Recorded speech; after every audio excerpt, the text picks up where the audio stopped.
Boa noite a todos e todas. Esse é o Diálogos de Governo Aberto e hoje a gente está aqui com o Fabro, do ITS. É um prazer estar com você aqui, Fabro. Muito obrigada pelo convite, por aceitar nosso convite. Fabro, primeiro fale quem é você na fila do Governo Aberto. Conta a sua trajetória para a gente. Olá, todo mundo. Bom, na fila do Governo Aberto eu sou o mecanismo, né? Porque o IRM ele é o mecanismo de pesquisa independente, é o relatório de independente. Então, o IRM ele é uma invenção da OGP, da Parceria de Governo Aberto, né, da Open Government Partnership, porque quando eles criaram a OGP, eles queriam fazer algo diferente. Eles queriam não só promover ações de governo aberto, mas também de mensurar. Eles queriam ter uma ideia se eles estavam chegando lá. Então, eles criaram esse mecanismo que cada país tem o seu, né? Então, todo plano tem um avaliador independente, esse mecanismo, que vai fazer uma análise de, afinal, foi entregue, não foi, o plano deu certo, não foi. Foi assim que eu cheguei em governo aberto em termos assim de posição, né? Como eu entrei eu entrei como consultor, né? Um contrato de consultoria que se tem a partir do segundo plano, já estamos no quarto, eu continuo, né? Devo muito a quem fez o primeiro plano, devo muito a quem faz aí dos governos locais São Paulo, que também é IRM, e na OGP, se você for ver, tem mais, cada país tem o seu, então tem uma rede enorme desses mecanismos, devo muito também a eles. De resto de formação, eu acho que ninguém que trabalha em governo aberto falou um dia eu quero ser governo aberto. Você falou quero ser astronauta, influenciador, gamer, mas ninguém falou que ia trabalhar em governo aberto. Então, acho que quem trabalha em governo aberto tem um certo interesse em políticas públicas, tem uma vontade de mudar o governo por dentro, mas também de fazer um trabalho que tenha mais legitimidade, que seja mais participativo. Geralmente você vê traços na escola ali de quem participava ali da reunião de turma, representante, etc. Você tem um perfil ali dessa formação inicial. Eu fui representante de turma em algum momento, ou no centro acadêmico. Você meio que quis se envolver com as instituições. Eu me formei em publicidade, depois tive um mestrado em ciência política e comunicação, depois ciência política e comunicação e direito, o doutorado, depois governo aberto como pós-doc na Universidade das Nações Unidas em Macau, e aqui no ITS eu sou diretor executivo. A gente tem uma área só disso, né, que é a Demotec. A gente tem o Mudamos, que é para um aplicativo para assinatura de projetos de leis. Tem a Alda, que é o chatbot para conselhos conectados e mais coisa aí. Ótimo. E Fábio, então o que é governo aberto para você? Tá, governo aberto é uma cultura, né? Então é uma forma de você pensar sobre como o governo deve funcionar. Você entende que governo é governo, ele tem que existir, a gente tem que ter as pessoas que tomam decisões pela gente, sabe? Tem que ter essa instituição. Mas você pensa que a instituição ela tem que ser aberta.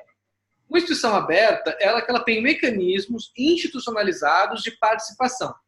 Vou dizer, por exemplo, a diferença de participação institucionalizada ou não, que ajuda a ver. Então, vamos pensar os conselhos.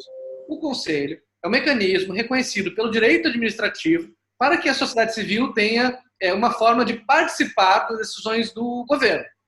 A OGP utiliza um mecanismo que ela fala que o conselho pode ser só de informe, você informa para as pessoas o que é, ou pode ser daqui a pouco de consulta, você pergunta para esse conselho o que deve ser feito, ou pode chegar na colaboração, você faz as coisas juntas. Então, no Brasil, por exemplo, agora a gente tem um grupo de trabalho institucionalizado de governo aberto. O Plano Nacional do Brasil ele é feito em parceria, em colaboração entre o governo e a sociedade civil.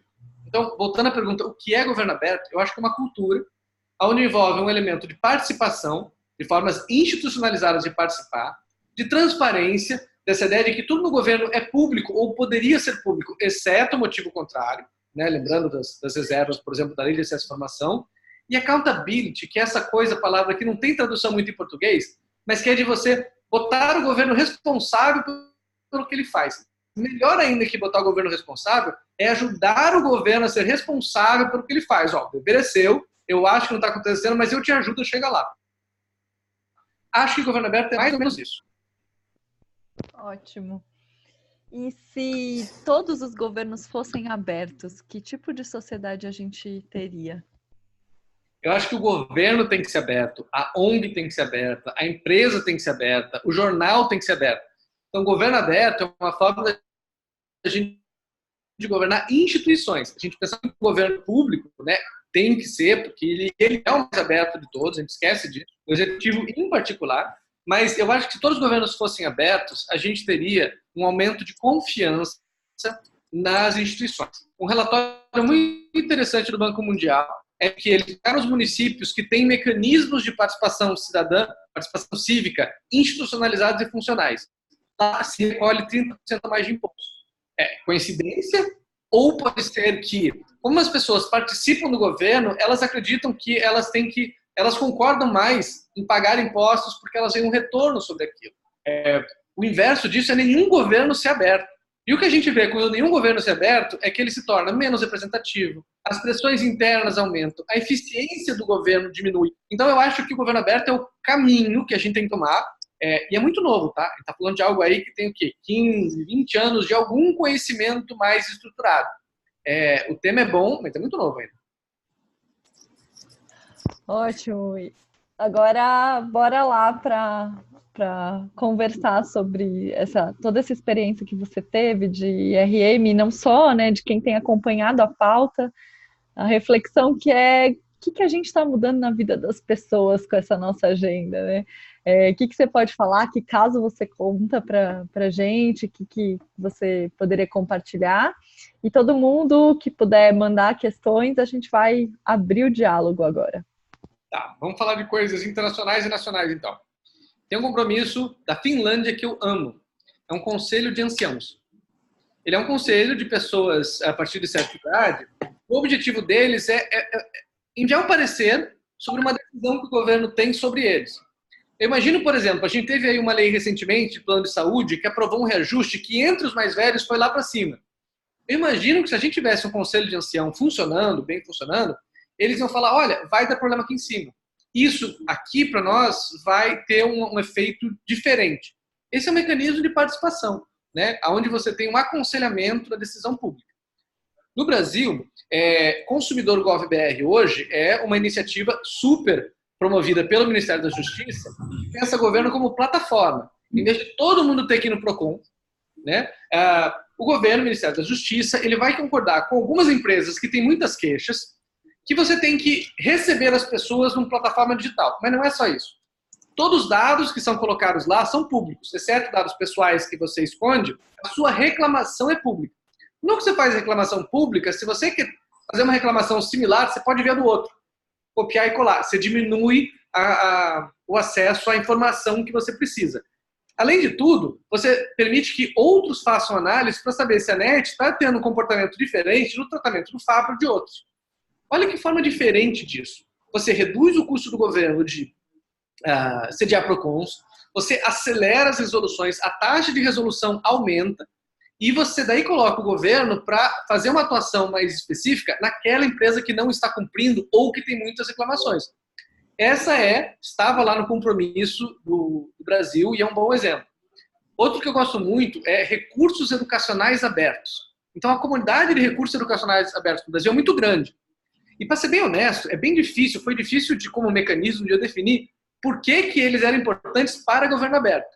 A ideia é que, em vez de você comprar livros, você compra conteúdos que você tenha a propriedade intelectual para compartilhar ela depois. É claro que você sempre tem que atualizar aquele material, mas se você tirou uma grande conta de todo ano ter que comprar novos livros, para você daqui a pouco poder fazer uma compra para São Paulo que pode ser feita para Sergipe. E aí você consegue fazer uma distribuição. Que envolve você preservar o mercado editorial, porque a gente precisa de uma indústria criativa forte para fazer, mas você tira várias coisas envolvidas nisso, você diminui o papel, você, portanto, tem uma questão mais verde nisso, você consegue fazer uma gestão do professor mais elaborada, porque ele tem mais recursos para trabalhar, não apenas o livro da biblioteca. E a forma como foi feito isso é interessante, porque já havia uma rede no governo, havia uma rede na academia, havia uma rede na sociedade civil, e aí você começa a fazer essa interação entre eles e todo mundo se empolgou com a ideia. E agora o Brasil é líder em recursos educacionais abertos. Outro compromisso que eu acho, vamos pensar, outros compromissos estrelados. Tem alguns. Falta o Brasil um pouco de ambição no seu plano. Mas eu vou compartilhar o que eu aprendi. Porque quando eu estava fazendo a relatoria, eu contei quantos compromissos estrelados tinha. E eram poucos. O compromisso estrelado é aquele mais ambicioso. Aí eu fui falar com a sociedade civil. E eles falaram, mas Fábio, a gente falou tudo que a gente realmente queria. Fui falar com o governo. Eles falaram, Fábio, a gente botou tudo que a gente queria, a gente está empolgado com os compromissos. Eles só não são essa estrelinha. E aí eu aprendi que o processo brasileiro de produção do plano é muito bom. As pessoas elas se sentem que participam daquilo. E que talvez o compromisso não seja estrelado, mas a execução do plano ela cria vínculos muito grandes entre os atores. Então, eu acho que o Brasil ele lembrando, né, um dos fundadores da OGP, né, o primeiro reunião global aconteceu em Brasília, né? O Brasil ele tem feito, está no seu 4º plano. E o Brasil ele foi central para definir a Constituição da OGP. Se você falar com as pessoas da AGU que participaram e da CGU, é muito claro isso. A sociedade civil no Brasil, ela dá banho nas outras, porque ela puxou em muitos lugares essa agenda. Agora, dá para fazer melhor? Dá para fazer melhor. E eu queria dar muitos parabéns aí para São Paulo, que não só conseguiu entrar como uma cidade aí da OGP, né, um satélite, né, um sublocal, como eles fizeram compromissos muito interessantes também, inclusive, né, essa fellowship, esses portas-vozes do governo aberto, que é genial, dessa multiplicação bem assim, digamos assim, na ponta mesmo, de você explicar o que é governo aberto para as pessoas e trazer lições de governo aberto de lá. Foi muito interessante isso também. Legal, Fábio. Acho que o pessoal já está se apresentando aqui, quem foi chegando, para você conhecer um pouco mais. E aí, pessoal, se vocês tiverem questões, ideias, o momento é esse, vamos dialogar. Eu já tenho várias, mas eu sempre tenho, então eu deixo para que outras pessoas possam falar, né? Vamos lá, quem quiser fazer.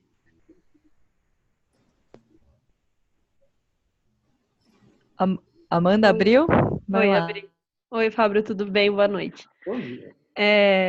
Eu trabalho na Prefeitura de São Paulo, na parte de acesso à informação, mais especificamente, mas eu, junto com a Laila, a Vanessa, a gente teve no começo para fazer a construção do primeiro plano, né?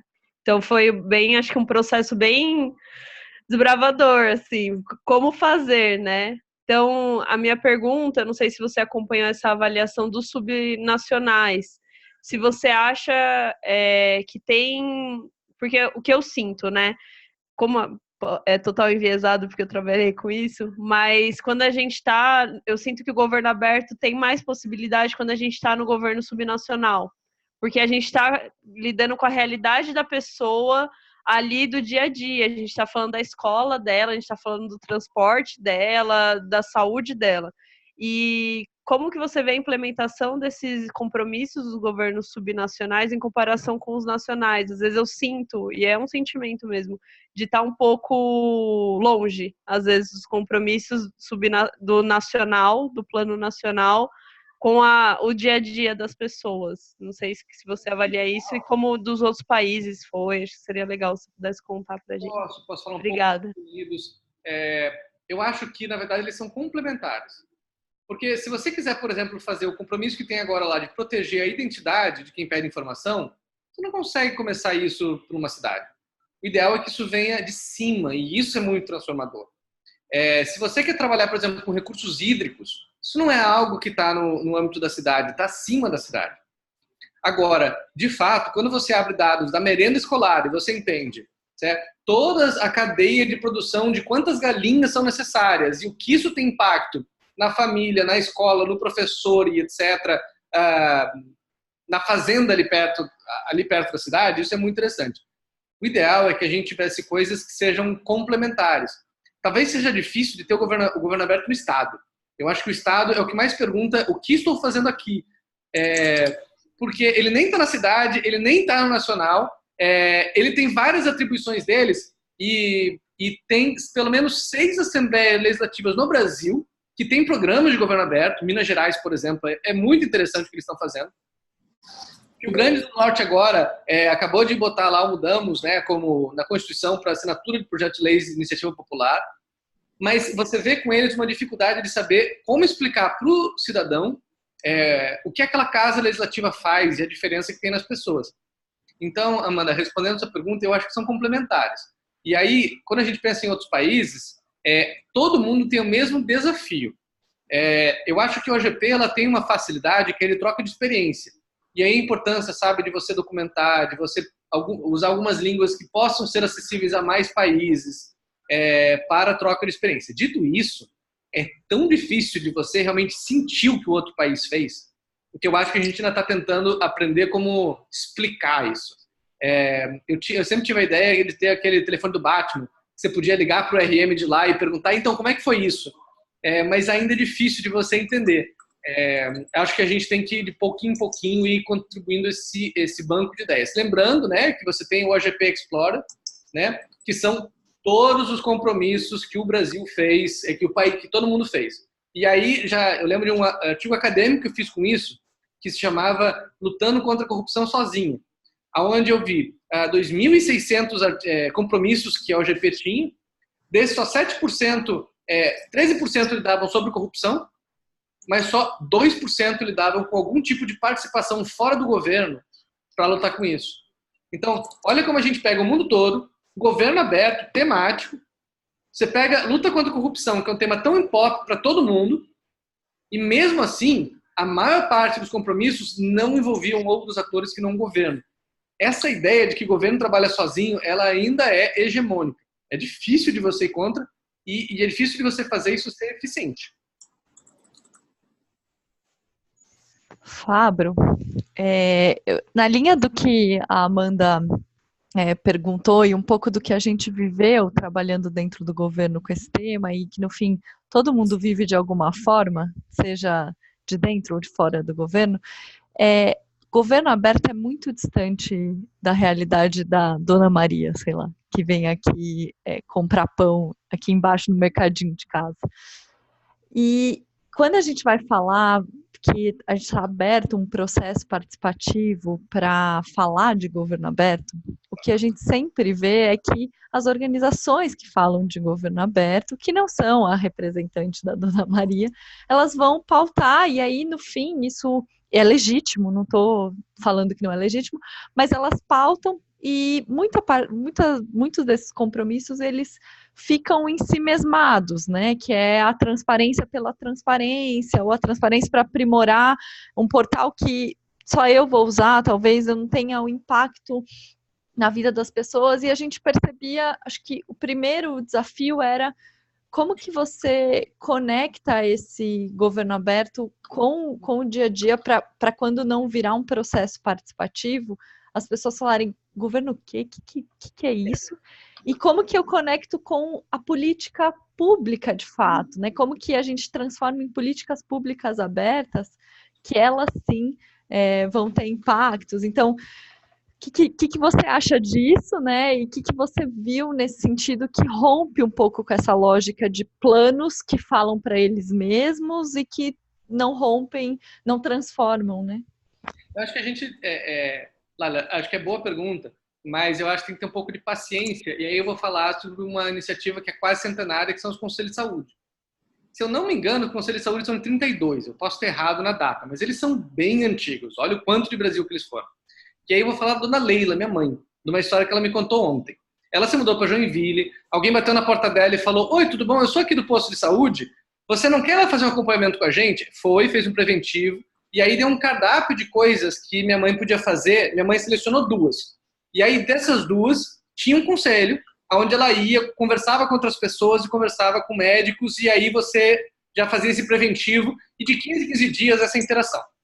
Por que eu estou falando aí da Dona Leila e do Conselho de Saúde? Porque essa lógica de participação no Conselho de Saúde, ela é muito institucionalizada hoje. Para quem trabalha no Conselho de Saúde, você fala que o nível municipal, estadual e federal é super forte. E aí, no combate à Zika, por exemplo, eles conseguem ir lá na ponta, pegar essa padaria e transformar aquilo numa política pública que funciona de formas diferentes. Mas olha quanto tempo levou para que os Conselhos de Saúde eles estivessem associados à academia, que já tem pessoas que produzem políticas públicas para lá, para que tivessem a lógica do Ministério da Saúde, para que tivessem assim os equipamentos do Estado feito aquilo. E aí, é claro que você tem instituições que trabalham com saúde e que talvez eles vão ser quem vão olhar lá o portal de transparência para ver para onde estão os recursos de ambulância e etc. Mas eu acho que a saúde é um bom exemplo do que a gente consegue fazer sobre isso. Um outro exemplo que eu vi muito bom no Brasil, eu vou esquecer agora o nome do ministério, porque mudou, mas eu acho que é o Ministério do Desenvolvimento Social. Mas eles tinham um conselho de pessoas em situações de rua. E aí era impressionante esse multissetorialismo que eles colocavam, como eles conseguiam pensar em soluções para pessoas em situação de rua, conectado ao governo, e de como eles conseguiam tirar políticas públicas que podiam ser escalonadas com base naquilo. Então, a gente tem que pensar que, às vezes, leva um tempo para você criar esse know-how, esse conhecimento. A gente está meio marretando, né? A Amanda falou do primeiro plano de São Paulo. O primeiro plano do Brasil é o pior, assim, que eles sediaram lá o evento e falaram, vixe, não tem um plano. E agora? E aí tem que mandar, tinha lá o deadline e fizeram, foi. Mas você vê como mudou com o tempo. Então, eu acho que essa ideia de que você coloca um tijolinho a mais cada vez, eu acho que essa continuidade. E aí, a Vanessa perguntou, como os governos podem superar os compromissos e promover o governo aberto de outras formas? Eu acho que eles têm que ser a sustentabilidade do processo. Alocando gente para documentar, alocando gente para conectar atores, sabe? Fomentando essa cultura de uma forma sustentável. Porque a Laila hoje tem pique, mas daqui a pouco ela está fazendo outra coisa, né? A Carol está ali, mas ela sai. Então, eu acho que o governo ele tem que ser essa infraestrutura, sabe? Do governo aberto existir. E sempre o governo como plataforma, para que outros possam desempenhar, para que não seja só o governo fazendo governo aberto.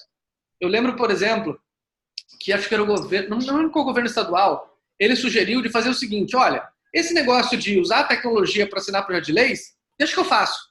E aí a gente falou, é inconstitucional o que você está fazendo. Porque a ideia não é que você faça o processo inteiro. O que a gente está pedindo é que você esteja aberto a ele, que você aceite. Deixa a sociedade civil fazer. É mais barato para você. Certo? É mais legítimo, é mais interessante. A gente não está pedindo para você fazer. A gente está pedindo para você se abrir. É um tom fino, mas é necessário de ajuste. Fábio, o Ítalo perguntou. Ítalo, bom ver você aqui de novo. Tudo bem? Meio atrasado. Tem problema não, chegou, isso que importa. Na sua opinião, quais os desafios hoje para um cenário onde os objetivos de transparência sejam frutos da necessidade da sociedade? Tá. Eu acho que o grande desafio da transparência é ela ser usada, né? Então, eu vou botar até dois. Um é mais, assim, alto nível, porque eu acho que o desafio é a privacidade. Então, eu vou chegar lá. Mas o primeiro é o uso. Então, quando a gente fala de inteligência artificial, a gente fala que se tiver dado pra caramba, tem algumas tarefas que você pode automatizar ou otimizar. E ao fazer isso, você facilita a tomada de decisão.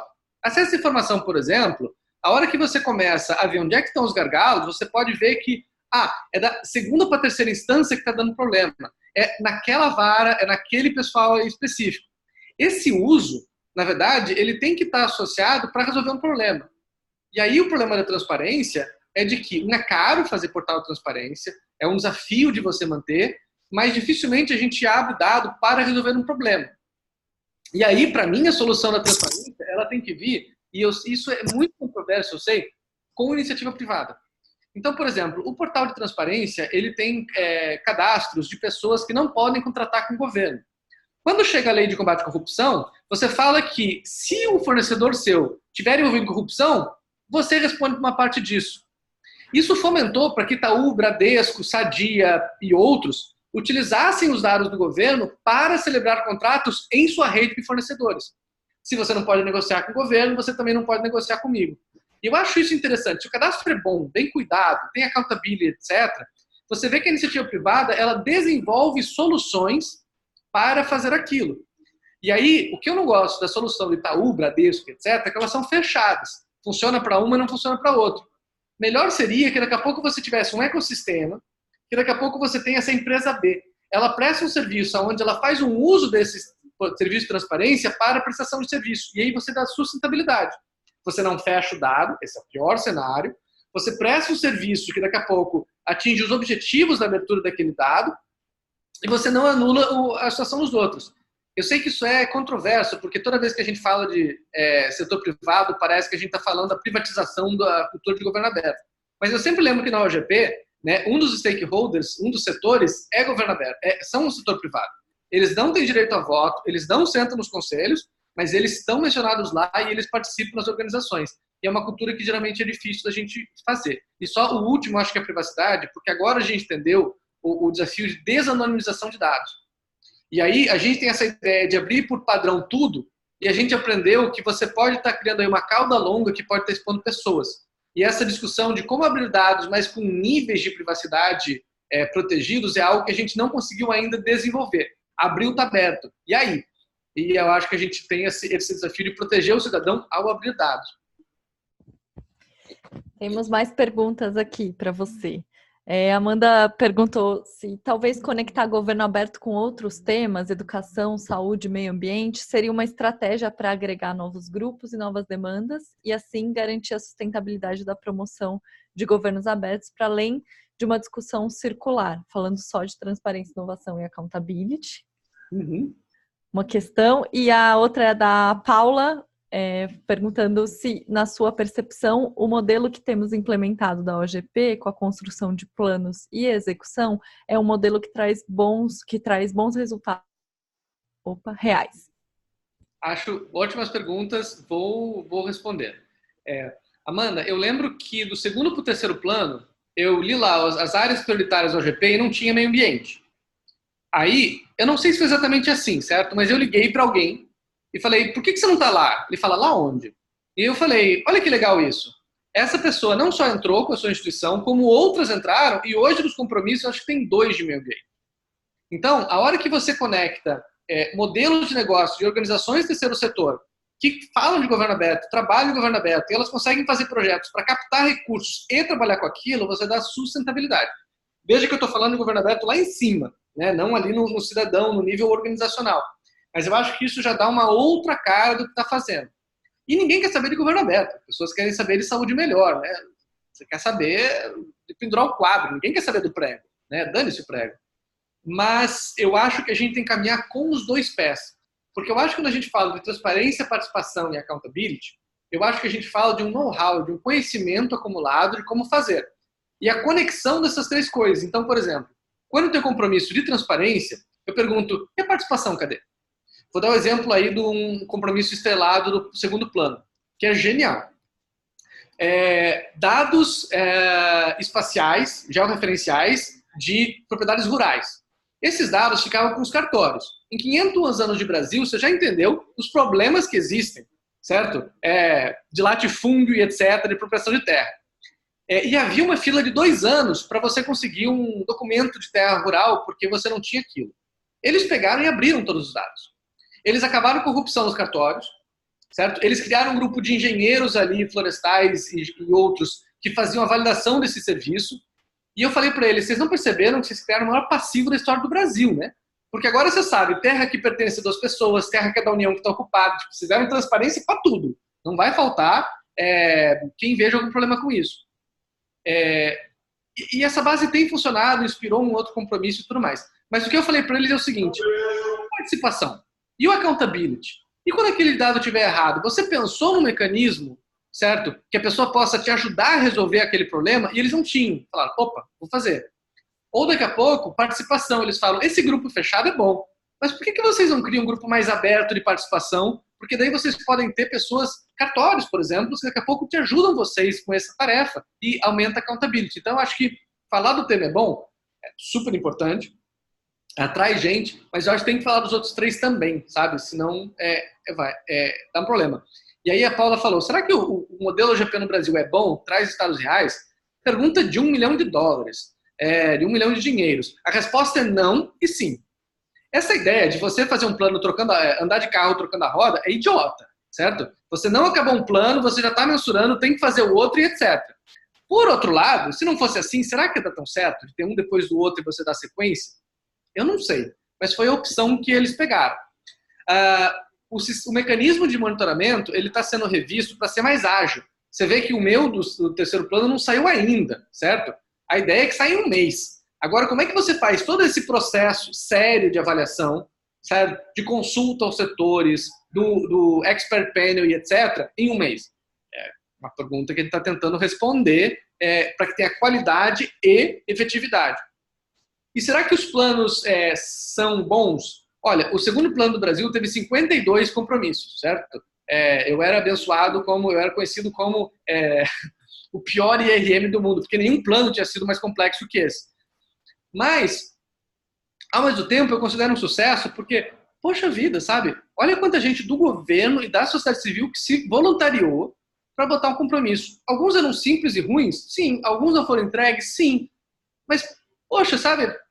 Que legal essa aposta que as pessoas fizeram para que acontecesse. Então, eu não acho que é o ideal.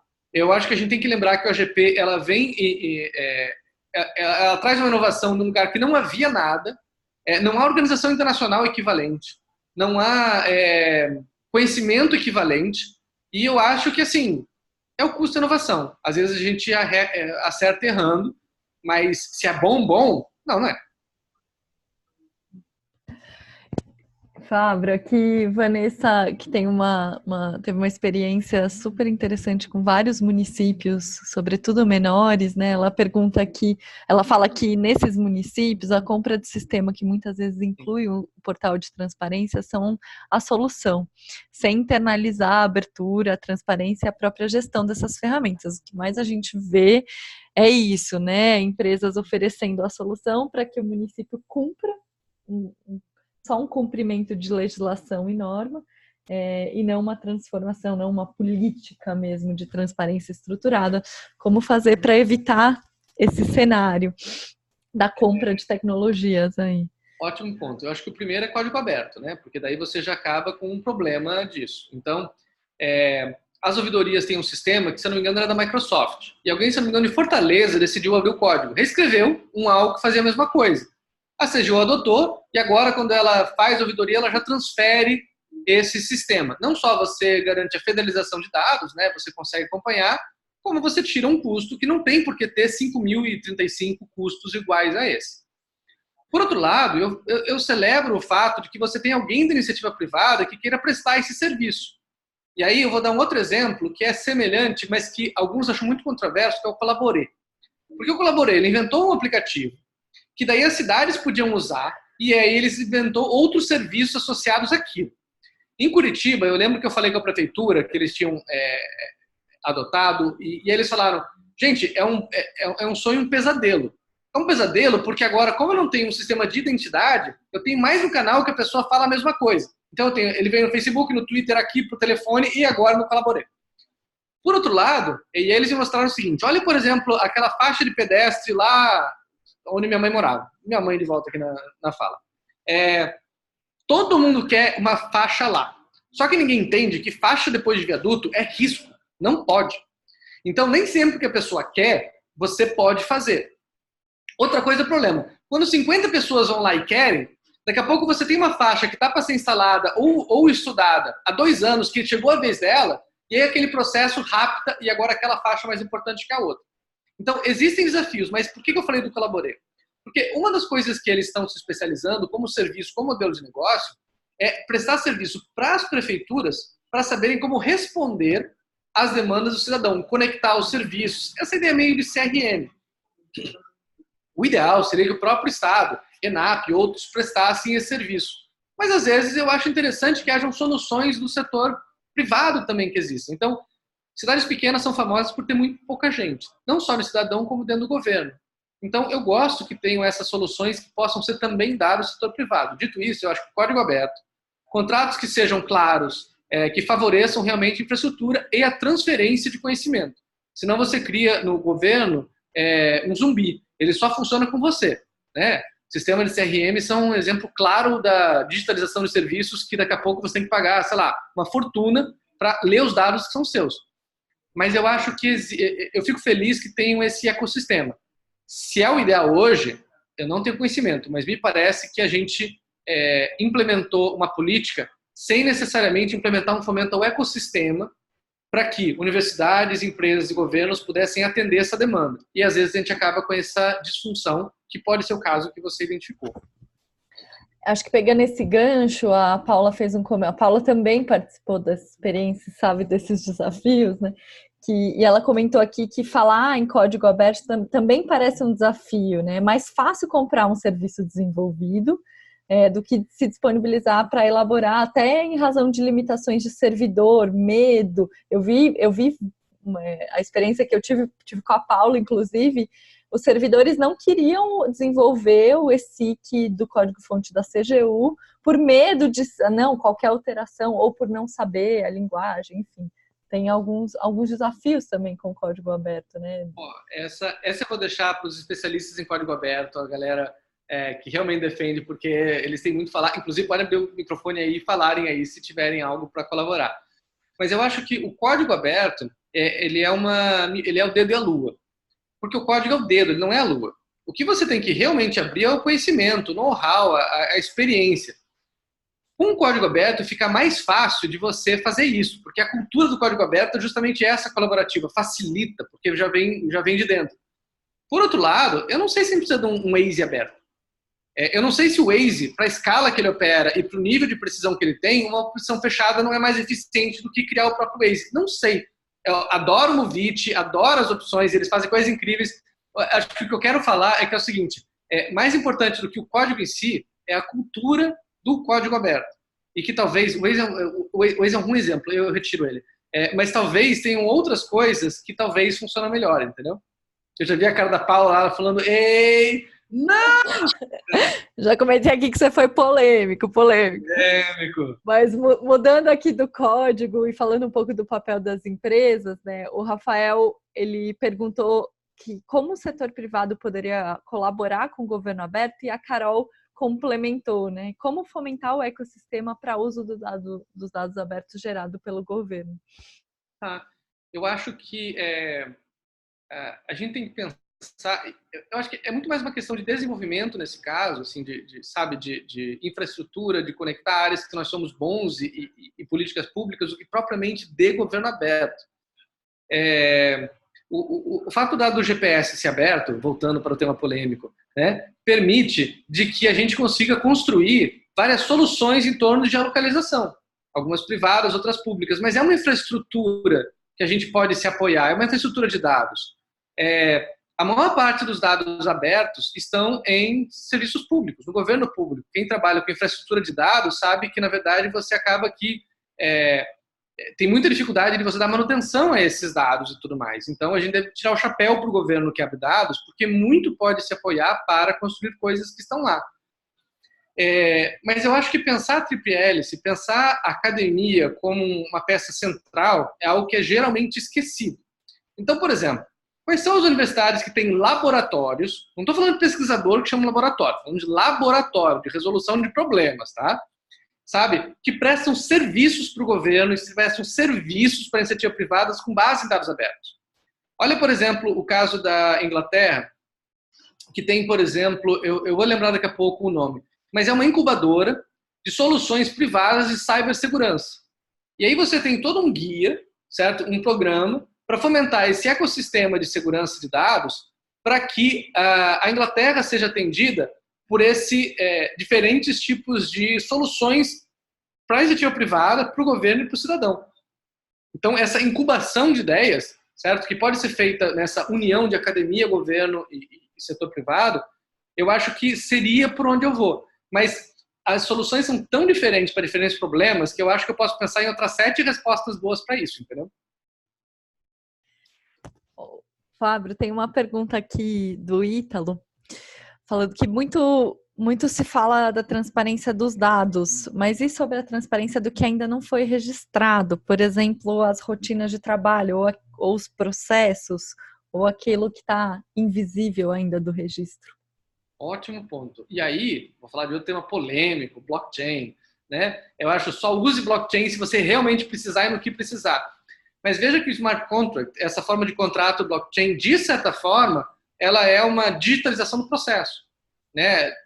Das regras estabelecidas, do compliance dessas regras, dos atores envolvidos, do timestamp envolvido. Eu gosto muito de pensar, quando você pensa dados abertos na África, porque a África ela tem vazios de dados que você não tem nem registro civil. Então, é de uma falta de como conhecer a região, como você trabalhar, que eu acho que desafia essa cultura de dados abertos a pensar o seguinte, ok, e ali? Quando não tiver? Eu acho a pergunta muito importante, porque a gente não pode esquecer que a gente pensa que os dados não mentem, né? Mas assim, não tem dado de todo mundo, A coleta de dados é seletiva para resolver um problema. Os dados têm várias vieses, né, e várias coisas que estão envolvidas nisso. Quem trabalha com políticas públicas e dados tem mecanismos para inclusão, para tirar outros processos. Mas é uma boa pergunta dessas, os dados que não existem. Bancos, por exemplo, eu acho que 40% da população brasileira tem bancos. O cadastro positivo é uma regra que vai atingir 40%, talvez 15% da população. E a gente fica falando só delas, né? Água, por exemplo, é um dado que a gente tem pouquíssimos dados para trabalhar. Meio ambiente, em geral, sobram dados desorganizados e faltam dados estruturados, principalmente de processos. Então, acho que é uma boa provocação e daria um ótimo compromisso, mas, quer dizer, não sei se daria um ótimo compromisso, porque o compromisso ele tem que ser executável. Mas eu acho que daria um ótimo webinar, podcast de vocês, de falar sobre este ponto, porque ele é muito importante. A gente o Ítalo apresentou também a pesquisa dele e trazia um pouco da percepção de transparência, né? Era muito interessante essa abordagem. Vocês têm, acho que a gente já pode começar a comentar um pouco mais, quem quiser abrir aí o microfone e falar um pouquinho. O Ítalo já abriu, vai lá. Aproveitar que já estou na esteira. Então, eu fiz essa pergunta exatamente por conta da pesquisa que eu tenho feito. Então, muito se fala sobre apresentar os dados, mas a gente esquece, como você explicou muito bem, a gente esquece de falar daquilo que não está registrado por conveniência, ou realmente porque não existe uma tecnologia para isso. E muitas vezes também do processo de trabalho, da dinâmica, das atividades. Então, isso também é transparência, né? Você visualizar o que está acontecendo e que muitas vezes não vai ser registrado porque não é interessante registrar ou porque não existe a obrigatoriedade de registrar. Então, assim, era mesmo só para a gente levantar essa bola da transparência do que acontece mesmo, não só da transparência do que está registrado em algum documento. Um minuto só para falar uma ideia que o Ítalo me deu. Eu lembrei, o pessoal de Assembleia Legislativa me disse que se alguém olhar os processos de trâmite da lei, eles vão pegar tantos casos de corrupção que não são corrupção. Aquele PL de gaveta que você tira quando quer vender para alguém e tudo mais. Então, as pessoas da Legislativa, eles conhecem esses macetes. Se olhar o processo, você vai criar claramente quais são os PLs que não deveriam estar lá e esse sistema clientelista que poderia e deveria ser retirado das casas legislativas. E isso é processo, não é o que diz a lei, é processo. Pois é, essa é até uma defesa que eu faço, às vezes se dá um foco muito grande no dado. E aí eu costumo falar, gente, calma, pode ser que você esteja olhando para o lugar errado, porque ali o que está registrado muitas vezes não é o mais sensível. Enfim. É verdade. Mas algum... comentar vai isso. lá, Felipe. Sobre especialmente porque está tratando do âmbito legislativo e eu estou pesquisando exatamente isso. Quando a gente acompanha dados legislativos, tramitação de projetos, a questão do timing é fundamental. Se você souber amanhã ou daqui 2 dias que mudou o relator, que uma audiência foi marcada e você não obtiver uma forma de ser alertado disso, você vai tomar a bola nas costas, você vai perder. E no Brasil, a gente não tem um direito ao dado no momento em que ele é produzido. O Estado, em sentido amplo, ele acha que fornecer o dado é algo, assim, um capricho que ele está fazendo, e que fornecer o dado no momento em que ele é produzido em formato aberto para ser rastreado tipo, assim, algo muito distante do que a gente está. E então eu fico pensando o que isso eu vou defender na minha pesquisa e tudo mais, mas eu acho um pouco difícil no Brasil a gente tem essa cultura de lei, de precisar de lei para tudo, e muitas das coisas não funcionam sem lei, e digo mais, sem a lei que estabeleça alguma punição. Eu tenho atuado com alguns pedidos de acesso à informação, e a gente vai lá e chega na última instância, no nível de controladoria, e aí a controladoria identifica, olha, quem respondeu não foi a autoridade que deveria ter respondido. Eu mesmo descumpri o prazo. E, tipo assim, anota isso no relatório e nada acontece. Assim, não dá encaminhamento nenhum. Então, eu fico pensando, e aí fica também uma provocação para a gente debater, o que a gente, em termos legislativos, eu sei, temos lei demais, é bom fazer funcionar o que já está aí, mas será que a gente poderia pensar algo do ponto de vista normativo, do ponto de vista de enforcement da própria lei de acesso à informação, medidas pontuais? O que vocês acham disso? Eu estava pensando aqui, bom, primeiro o Felipe tem o projeto Lobby para Todos, que eu adoro, então já fazendo o merchan.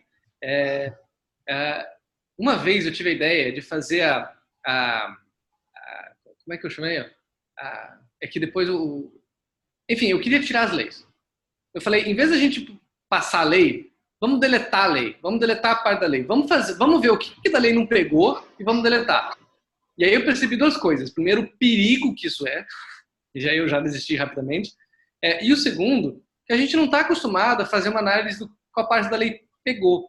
Então não falta lei, mas a implementação da lei é um grande problema. E para mim, é um problema de processo. Não necessariamente o processo ali que o Ítalo falou, mas de certa forma sim, porque, poxa, para você implementar, olha, e aí entrando na última parte do seu comentário, né? Eu estava, sem querer querendo, na sala da OGU, da Ouvidoria Geral da União, no dia que a lei entrou em vigor. Porque eu estava entrevistando para o OGP lá, o ouvidor. E ele falou, gente, eu tive 6 meses para preparar o governo para uma lei que é revolucionária. E você via na parede ali, escrito com caneta e tudo mais, toda a sequência do que deu para fazer.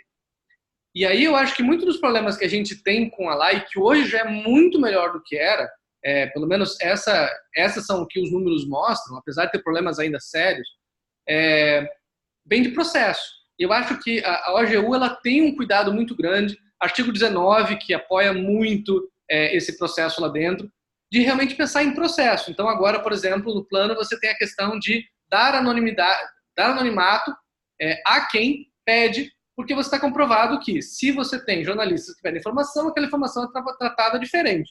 Né?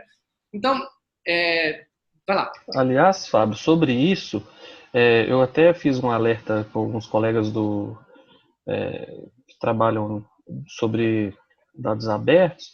Nessa lei de proteção, nessa medida provisória que alterou a lei de proteção de dados pessoais, havia um dispositivo em que garantia a proteção da identidade dos requerentes de acesso à informação. Esse dispositivo foi vetado na lei original, foi até a Paula que observou isso, e foi vetado novamente agora, quer dizer, e sobre razões que, assim, totalmente desconexas com o que efetivamente está. E, quer dizer, teremos, talvez, no âmbito de um compromisso, uma anonimização tipo a que a CGU faz, mas no fundo a gente não vai ter isso no nível mais hierarquicamente legal de garantir esse dado, essa privacidade do dado do requerente de acesso à informação. Então, mais uma vez eu falo, essa questão da hierarquia de normas, a gente pode cair na boa vontade mesmo de uma CGU ou de um... Ontem eu fiz um pedido de acesso à informação que consta lá, na Prefeitura de Belo Horizonte. Você quer que seus dados sejam preservados? E aí eu coloco sim. Aí apareceu uma anotação. Essa decisão tal de 2000x diz que agora o pedido de informação tem que ser obrigatório. E pedem número de telefone, assim, que senão não fornece a informação. Então, assim, enquanto a gente não tiver isso positivado na lei, eu acredito que vai ser muito difícil. De repente, o compromisso poderia a gente caminhar para positivar essas coisas, ao invés de criar essas regras que podem ser facilmente os governos podem retroceder, né?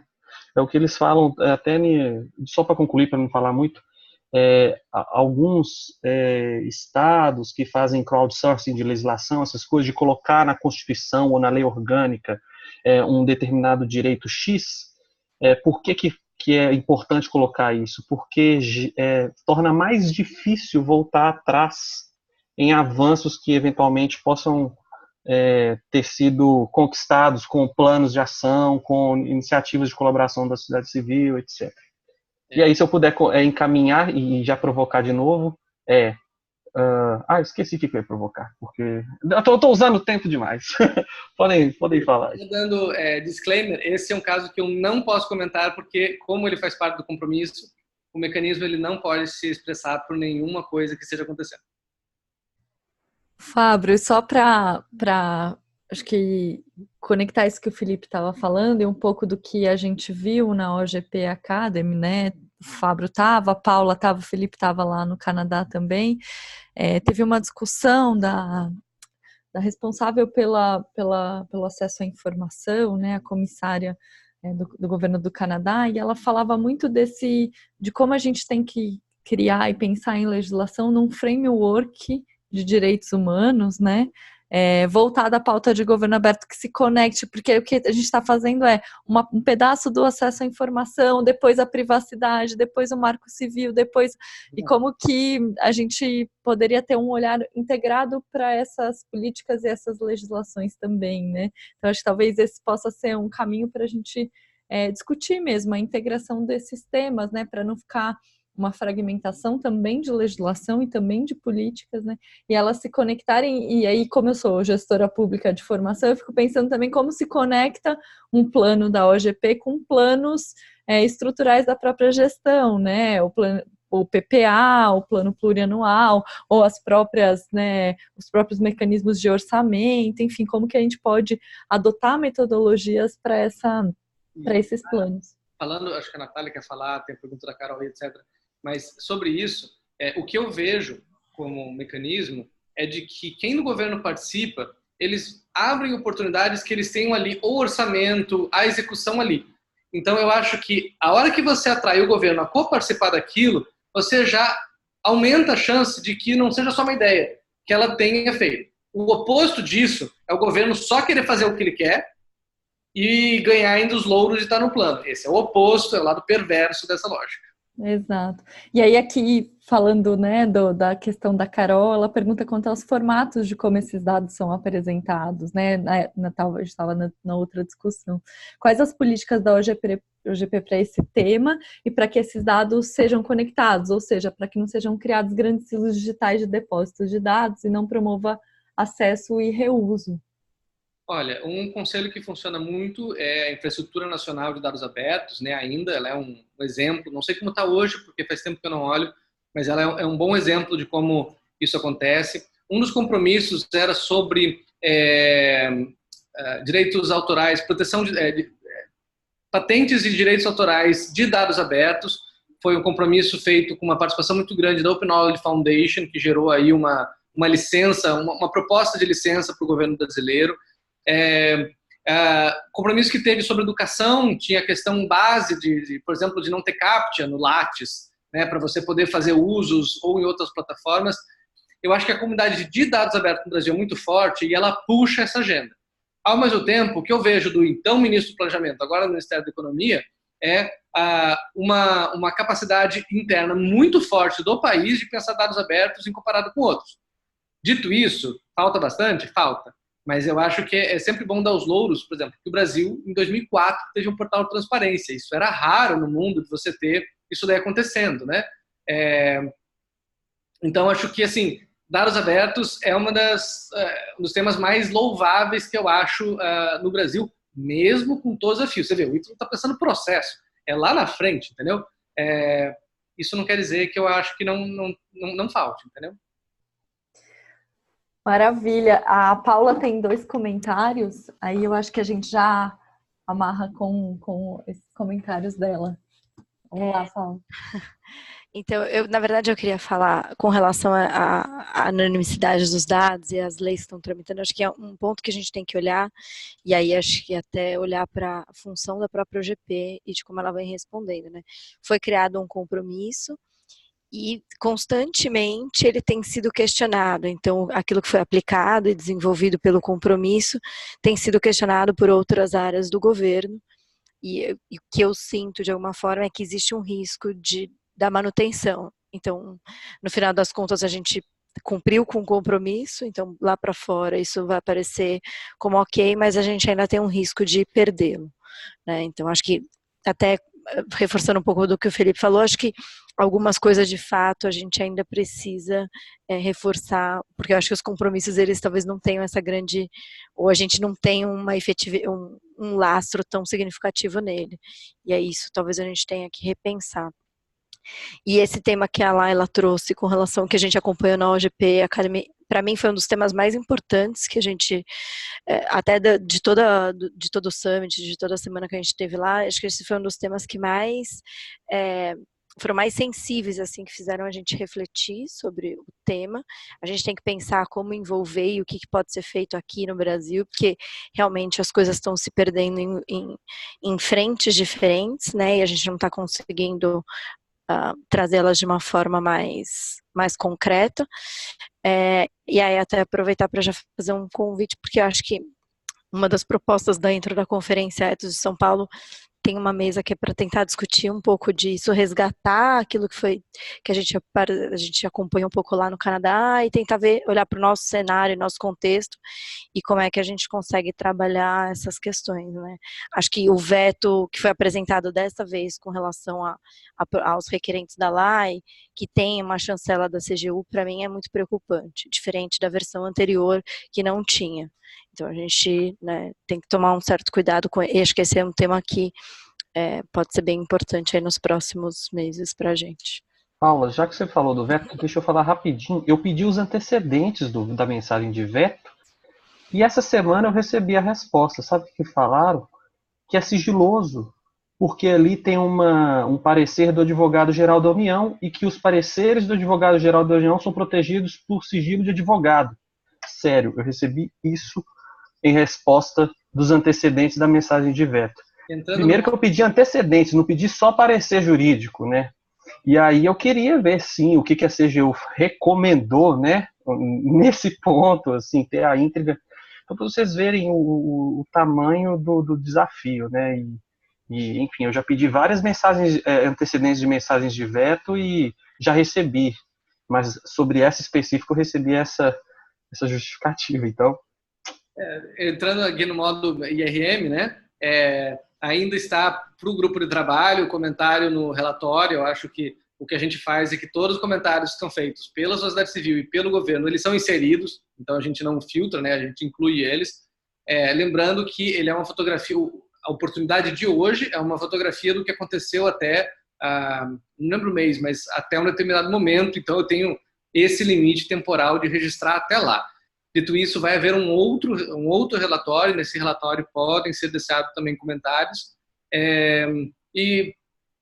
O que eu posso relatar do que o governo falou no relatório que está saindo escrito é de que eles tinham intenção de fazer, fizeram. Houve um parecer contrário e eles estavam tentando encontrar uma alternativa a uma dificuldade de positivar isso na lei. Isso é o que eles falaram, é o que está escrito lá. Dito isso, o resto é processo em andamento. Eu sou neutro.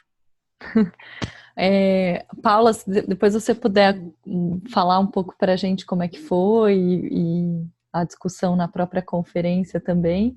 E acho que a gente pode compartilhar. Vocês estão todos convidados para a conferência. Ótimo. 3 e 4 de setembro aqui de São Paulo. Que ótimo. Maravilha, não? Vamos estar lá, então, para fazer essa discussão. E acho que talvez aí, Fabro, escute a gente, mas talvez colocar esses comentários dentro do próprio relatório. Eu estou sem tomar notas, mas depois eu vou tentar, eu volto qualquer coisa e puxo. Está gravado, tudo bem.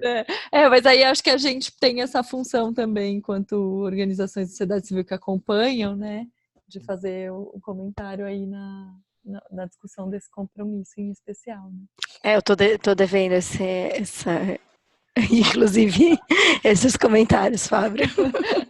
Mandaremos, a gente pode apoiar aí, Paula.